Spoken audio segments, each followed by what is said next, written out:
Sejam bem-vindos ao nosso curso preparatório para a prova de soldado PM da Polícia Militar do Estado de São Paulo, curso focado em conhecimentos gerais para a Polícia Militar do Estado de São Paulo.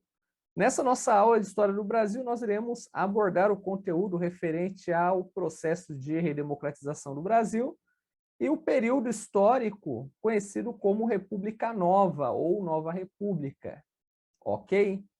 Mas antes de iniciarmos a nossa aula, eu gostaria de agradecer ao Estudo Tático Cursos Preparatórios, importante parceiro do canal Professor Charles Camilo, Humanas ao Alcance de Todos, neste projeto. Boa aula e bons estudos!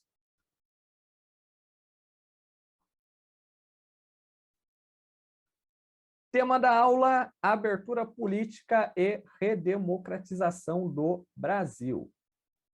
Bem, primeiramente nós vamos iniciar a nossa aula falando sobre o governo Sarney. Lembrando que José Sarney, ele era o vice-presidente na chapa de Tancredo. Tancredo, ele vence a eleição via colégio eleitoral, só que, porém, ele vem a falecer antes da posse. Então, José Sarney, que era o vice-presidente, torna-se o presidente da República. Durante o governo Sarney, a principal característica, nós temos aqui o processo de redemocratização do Brasil. O governo, ele assumiu todas as características prometidas ali por Tancredo, só que, porém, na parte econômica, a inflação ela era muito alta, a população ela sofria com desemprego, miséria, a dívida externa estava nas alturas, porque durante o regime militar, os governos militares pegaram muitos empréstimos com o FMI. Agora, o FMI queria receber. E o Brasil estava numa situação complicada. Ele estava naquela típica situação. Devo, não nego, pago quando puder. Sendo assim, durante o governo Sarney, na parte econômica, inclusive, o governo Sarney foi apelidado de década perdida, por conta que, durante o governo Sarney, foram lançados diversos planos econômicos para tentar combater a inflação, e todos esses planos não foram positivos, não deram certo. Tanto que nós temos o Plano Cruzado 1, o Plano Cruzado 2, o Plano Bresser, o Plano Verão, e não deu certo. Então, no ano de 89, nós temos eleições presidenciais, só que, porém, na parte econômica, quando o Sarney ele deixa a presidência da República, ele não conseguiu equilibrar as contas do país e ele não conseguiu combater a inflação. O saldo positivo do governo Sarney foi, sobretudo, a convocação da Assembleia Constituinte, responsável por redigir a Constituição de 1988, apelidada de Constituição Cidadã, que nós iremos estudar ela em outra aula. Vamos lá. Falando agora sobre o governo Collor. O Collor, ele venceu as eleições de 89, tanto que ele foi, o primeiro presidente eleito democraticamente após o regime militar. Ele foi o primeiro presidente da República Nova eleito democraticamente, pelo voto popular. Quando o Collor ele assume a presidência, um dia após a posse, ele coloca em prática o Plano de Reconstrução Nacional, que seria dividido em Plano Collor 1 e Plano Collor 2. Qual era esse plano? Confiscar as poupanças com o objetivo de conter a inflação no país e fortalecer a nova moeda, o Cruzeiro Novo, gerando um grande descontentamento popular. Então, o plano econômico dele era simplesmente congelar os salários e confiscar a poupança. Tanto que até hoje ele mesmo se arrepende de ter tomado essa medida de confisco. Só que, porém, o que acontece? Muitas pessoas que tinham valores razoáveis, digamos assim, valores baixos, eles receberam por parte do governo, em 12 parcelas, o dinheiro confiscado, o dinheiro que havia sido retido. O grande problema foi com aquelas pessoas que tinham somas maiores de dinheiro, que inclusive muitas pessoas chegaram a falir, perderam tudo o que tinham. Inclusive tem até pessoas com ações, né, na justiça em relação a essa questão. Mas, geralmente, aquelas pessoas que poupavam dinheiro e não tinha tanta quantia de dinheiro assim lá nas contas, o governo, ele devolveu, só que devolveu daquele jeito. Ele tomou duras medidas para enxugar a máquina do Estado, demissão em massa de funcionários públicos, extinção de empresas e autarquias públicas. Então, essas medidas foi o que acabou, de certa forma, gerando uma crise política. Por quê? Porque ele não tinha sustentação no Congresso. Ele não tinha uma bancada de senadores, uma bancada de deputados para apoiá-lo. Então, no fim das contas, ele ficou sozinho. Ele não tinha o apoio necessário para emplacar as reformas. Só que outro ponto determinante em relação a essa questão foi o chamado esquema PC Farias, que envolvia tráfico de influência e irregularidades financeiras organizadas pelo empresário Paulo César Farias, o famoso PC Farias, que ele foi o tesoureiro da campanha do Collor e ele era um amigo pessoal. Então, foi instalada uma CPI, uma comissão parlamentar de inquérito, a fim de investigar a participação de Collor nesse esquema chefiado pelo PC Farias. E com isso, os estudantes, depois de muito tempo, eles vão novamente às ruas no movimento intitulado Movimento dos Caras Pintadas, que eles exigiam o impeachment do presidente Fernando Collor, movimento Fora Collor. E daí, no dia 29 de setembro de 1992, a Câmara dos Deputados, ela se reuniu para votar o processo do impeachment. A votação seguiu para o Senado, só que o presidente Collor, ele renunciou à presidência no dia 29 de dezembro de 92, pouco antes de ser condenado pelo Senado por crime de responsabilidade. Então, ele perdeu os direitos políticos, por 10 anos, e dentro desse processo, o que acabou acontecendo? Logo depois, ele foi inocentado pelo Supremo Tribunal Federal das acusações. Mas ele foi o primeiro presidente democraticamente eleito na República Nova e, em contrapartida, ele foi o primeiro presidente eleito democraticamente a sofrer o impeachment na República Nova. Agora vamos falar sobre o governo do presidente Itamar Franco. O Itamar Franco, ele era o vice-presidente de Fernando Collor de Mello, e como o Fernando Collor de Mello ele havia renunciado para não perder os direitos políticos, mas mesmo assim ele recebeu, né, o impeachment, o que acabou acontecendo? O Itamar Franco ele assume a presidência em um momento de crise, na parte econômica principalmente, e ele tentou formar um governo de coalizão nacional, um dos pontos positivos para ele. Então, dentro das características na parte política, em 93, cumprindo o que estava previsto na Constituição, o governo fez um plebiscito para a escolha do sistema de governo no país. Então, o povo decidiu manter como estava, eles escolheram a República, e daí 66% contra 10%, monarquia, e daí nós vamos ter aqui o presidencialismo, 55% contra 25% do parlamentarismo. Então, foi no plebiscito de 93 que a população optou pela República Presidencialista, que é o sistema que nós temos atualmente. E durante a parte econômica, conforme eu já havia destacado no slide anterior, para organizar a reforma econômica, ele indicou o Fernando Henrique Cardoso para o Ministério da Fazenda. O Fernando Henrique Cardoso ele comandou a equipe responsável pelo Plano de Estabilização Econômica, também conhecido como Plano Real. Então, esse plano ele teve início no 1º de março de 1994, quando foi lançada a URV, para conter a inflação e preparar o caminho para a implantação do real.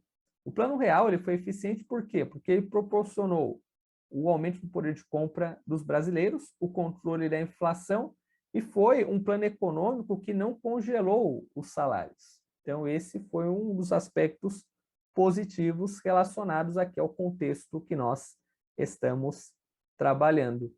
Tanto que o nome de Fernando Henrique foi cotado para participar das eleições de 1994, e ele foi eleito presidente por 2 mandatos. Então, Fernando Henrique foi presidente do país de 1995 a 1999 e de 1999 a 2003.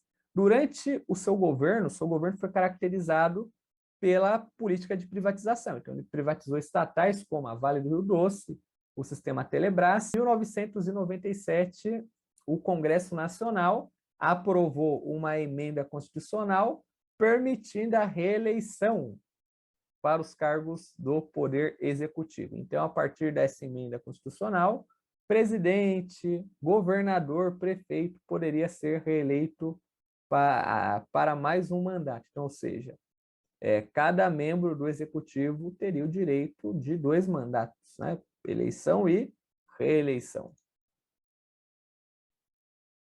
Porém, no segundo governo do Fernando Henrique, ele já não teve tanta sorte assim, porque nós tivemos aqui a crise asiática e a crise da Rússia, que surtiram efeitos na economia brasileira, e daí a saída econômica foi recorrer aos empréstimos e assessoria técnica do FMI, só que o Brasil estava devendo. Aí nós temos o quadro da recessão econômica e principalmente o desemprego com a redução do poder de compra da população. Em 2001, nós temos o apagão, né? Só que não chegou a ser efetivo, e com isso nós tivemos o sistema de racionamento de energia. Fora isso, nós tivemos a implementação de projetos sociais, como o Bolsa Escola, o Vale Gás, o Bolsa Alimentação, a distribuição de medicamentos genéricos, que foi um ponto muito forte na área da saúde, a distribuição gratuita de medicamentos contra a AIDS. Só que, porém, em outras questões, a situação ela não caminhou tanto. Por exemplo, a questão da reforma agrária. E daí, ano de 2002, nós tivemos eleições, e nas eleições de 2002, sagrou-se vitorioso Luiz Inácio Lula da Silva, metalúrgico, conforme nós vimos lá nas aulas anteriores, e ele foi o primeiro operário a ocupar a presidência do país.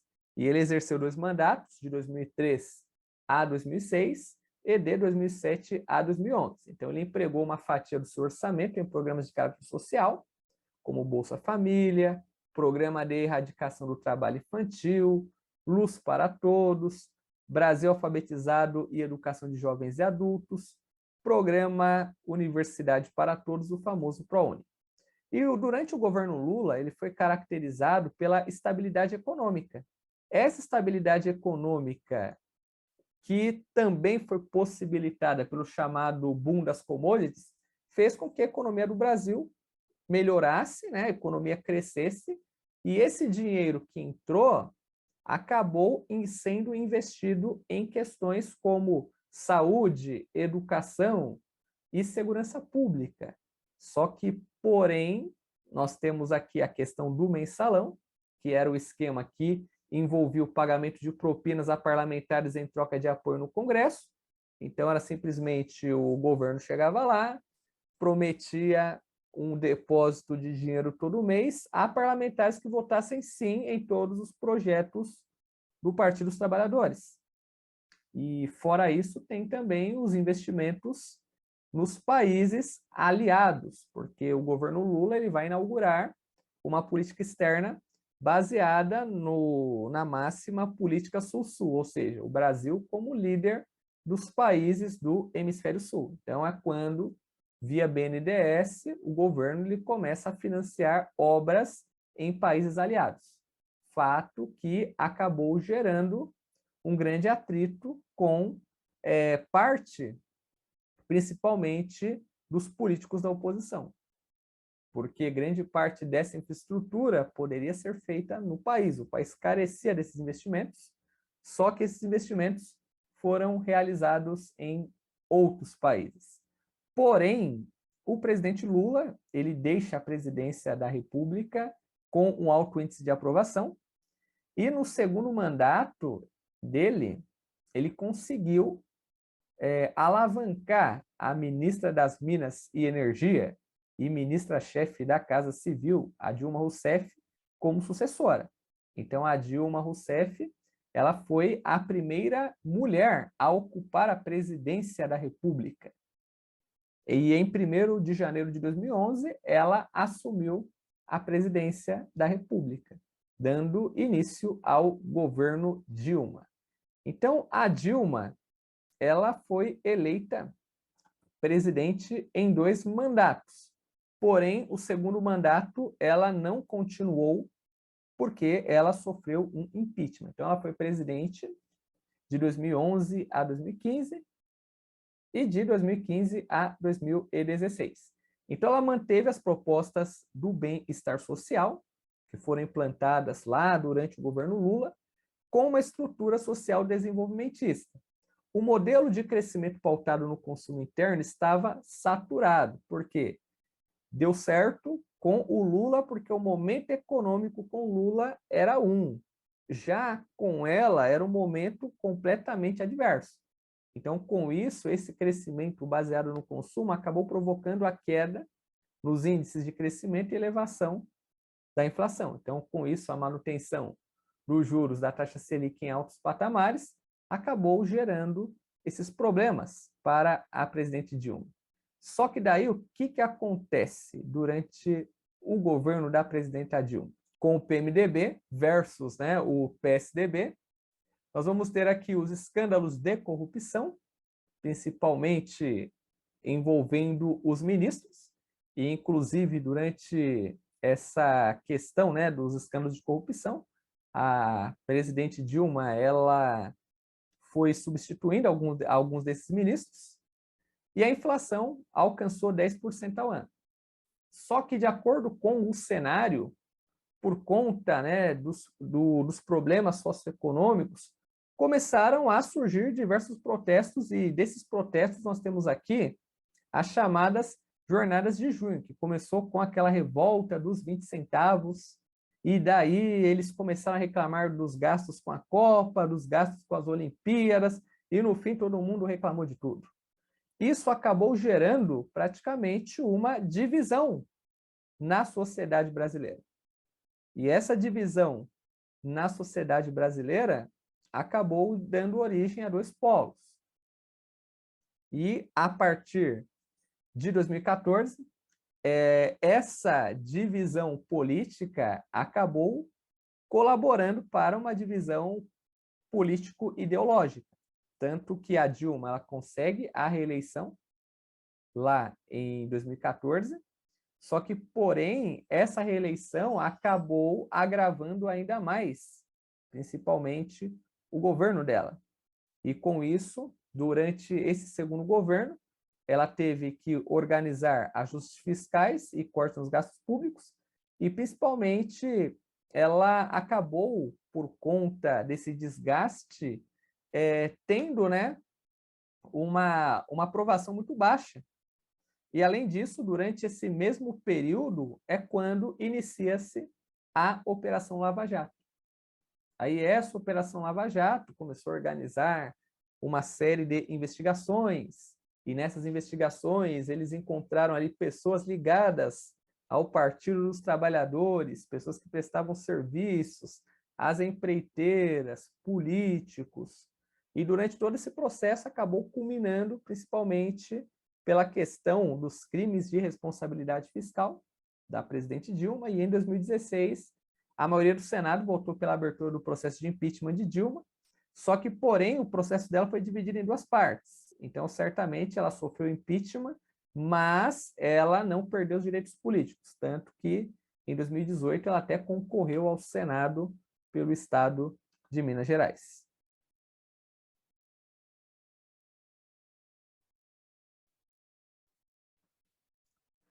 Continuando, então, com o impeachment da presidente Dilma, o vice-presidente, Michel Temer, ele assume a presidência. Então, o governo Temer, ele deu a sequência ao governo Dilma. Então, o Temer, ele assume em 2016 e ocupou a presidência até o dia 1º de janeiro de 2019. Então, o Temer, ele chegou à presidência com uma crise política herdada da época do PT, e o governo Temer, ele alegou, digamos assim, no ato da posse, que seria um governo reformista. Então, ele tentou emplacar algumas reformas, algumas não foram tão bem sucedidas, outras ele conseguiu, como o controle dos gastos públicos, por intermédio da PEC 55.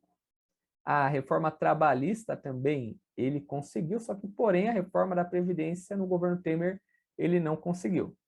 Então, ele teve uma boa aceitação dentre os parlamentares, porque ele tem uma certa capacidade de conciliação muito efetiva, só que, porém, em 2018, ele enfrentou a greve dos caminhoneiros, por conta daquele reajuste no valor dos combustíveis. E também, durante o governo Temer, foi sancionada a reforma do ensino médio.